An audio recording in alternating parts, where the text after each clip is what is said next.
This is the 2022 Subaru Forester Wilderness, and the formula is very familiar. Compared to its siblings, it sits half an inch higher on its four-wheel independent suspension thanks to some longer dampers and taller springs. It gives it 9.2 inches of ground clearance and an improved breakover angle of 21 degrees.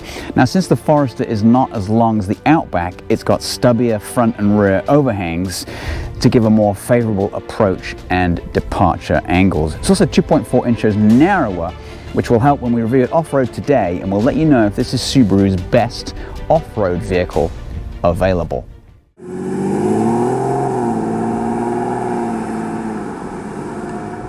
So Subaru has added a lot of black plastic cladding to protect the vehicle when off-road over the wheel arches here, all the way along here, and it has unique front and rear bumpers. So most of the extra traction comes from these Geolander Yokohama tires. They're 225/60s all around on these unique 17-inch wheels. I think they look pretty cool. The only problem is when you look from a distance, they do look a bit small. So if it were me, I'd switch them out for a slightly taller profile tire. So unique to the Wilderness is a 180-degree forward camera, which certainly helps spot those extra large rocks. The rest is pretty much standard Forester: black grille, black bumper, and these cool looking LED lights, and then these really cool LEDs embedded in the bumper at the front. Under the hood is very familiar. It's the Boxer 4 2.5 liter, 182 horsepower, 176 foot-pounds of torque. Sort of a bit of a downside. I wish they offered the turbo like they used to in the Forester XT, but they don't. It's driven through a CVT which simulates 8 speeds. So in their standard Forester, it simulates 7 speeds, but this one matches what they have in the Outback and it simulates 8 speeds. It does a pretty good job of doing that. The other thing about the transmission is it's got a slightly lower gear in first gear than the Outback does, meaning it's a little better controlling the car off-road. And then this particular one, the Wilderness, has X mode like they all do, but this one has dual function X mode. So you have two choices. You have snow and mud or dirt, and then you have deep snow and mud as the other option, or you can just hit normal, and that is bundled with hill descent control, which in my mind is actually one of the best ones because it's an automatic system. It works really, really well. So obviously with that limited power, do not expect rapid performance. It is a little bit more fun off-road than on. 0 to 60 takes about 8.1 seconds. Fuel economy could be a little bit better too. The EPA says it'll do about 28 highway. I would have preferred it to do a little bit over 30 if possible, but then it does have a permanent all-wheel drive system, which does tend to use more fuel than the alternative. So also standard on this one is a powered tailgate, revealing quite a spacious area. So you get this rubber mat as standard on the car, protecting the carpet, and then these are rubber backed at the back as well. About 28.9 cubic feet of space here. If you put these seats down, you've got around 75 cubic feet. So it's pretty big, not quite as big as the Outback. It's taller, it's boxier, but it really does work pretty well. So underneath here, you do get a full-size spare, which is very handy if you get stuck in an off-road situation.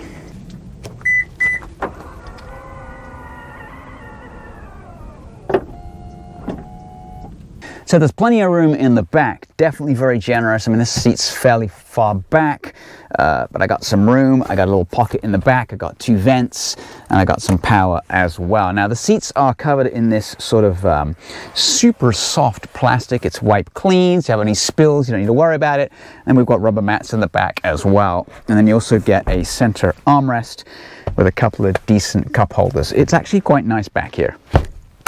So here in the front, it's just as nice. Obviously acres of plastic as usual in most cars these days. No leather here, again, because we've got these super soft seats, but very supportive. Nice bolstering on the back and also for the legs. Power for the driver, no power for the passenger, and no seat height, which is slightly annoying. But it is a $35,000 car, so we ought to expect that. And then it does have these little bits of gold here on this little controller here for X mode around the gear shifter, and also here on the steering wheel, and then across the top of the car it has those as well. Not a huge fan, but it's a styling thing, I guess. In the center stack you get a smaller screen than in the Outback, and I like it a little bit better. In fact, I like it a lot better because you get these physical buttons for home, radio, map, apps, media, etc. Manual tune, scroll, and a manual volume button. So I really like the way this is laid out. And then below that you got your HVAC controls, easy to use, classic type shifter, no silly buttons. The things I don't really like is I can't get my phone in there, and I have a fairly small phone and there isn't a Wi-Fi charger, so you got to use cables, but that's what you get. As I mentioned earlier, you get that 180-degree camera up front. This button right here, view, sets it up so that you can see everything within the small screen above the main screen. Down here you got your parking brake, you got your control for off-road mode, you got snow, dirt to the left, deep snow and mud to the right. Both of those activate hill descent control. Push it once for normal. Alright, so just the one thing left to do. Now, I'm not really going to test it on road. It's a little boring, but it does what it needs to do. We're going to test it off-road and see if this Wilderness is the best off-road vehicle that Subaru makes. So let's head down this steep hill. We get to a gully at the bottom. Once we get over the top, we will try some slightly more technical stuff, and we will hope that we don't get stuck. Off we go.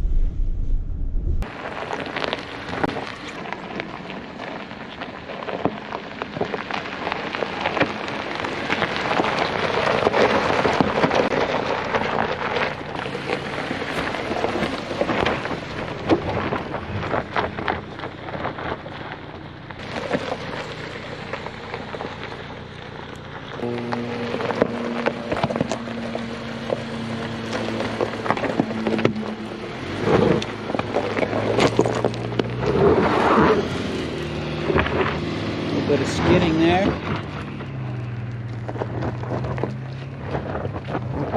But we're up. Watch out for that rock.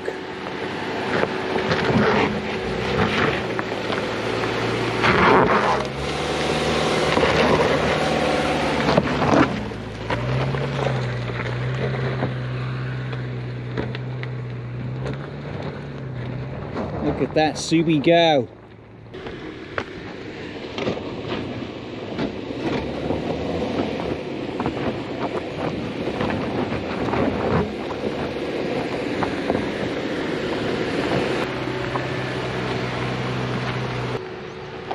Take it slow because of the front. Okay, go on. Rear wheels off the ground. All right, nice. All right, take it slow.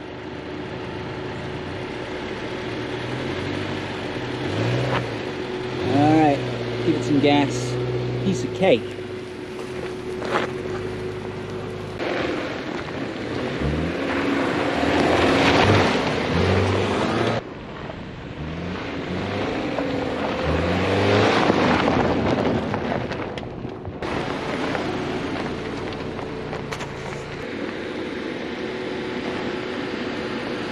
Straighten up a little bit, you're gonna hit that rock. All right. Keep going. Keep going. Keep going. All right, you've missed that rock on your left. All right, you've cleared that rock. So straighten up now, straighten up. Okay. All right, give it some gas. Keep going. No, no.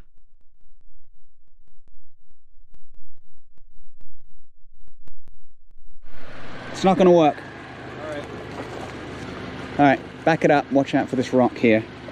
The side of the car just went straight into the dirt.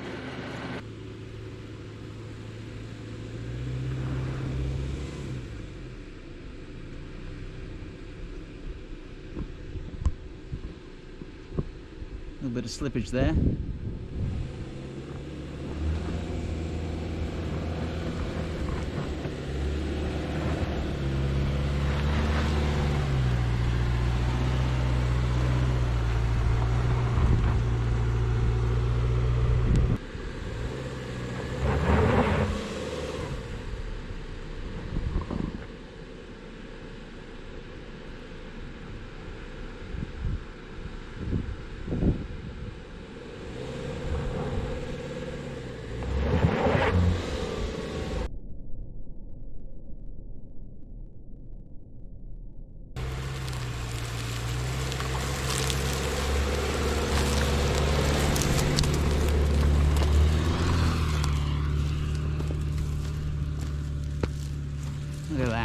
The alternate route worked.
So what do we think? Well, the Forester Wilderness is a pretty damn good little all-rounder. It's really nice on the road. It's even better off-road. As you saw, we did get a little bit stuck at the front there, but we managed to back out and recover from that.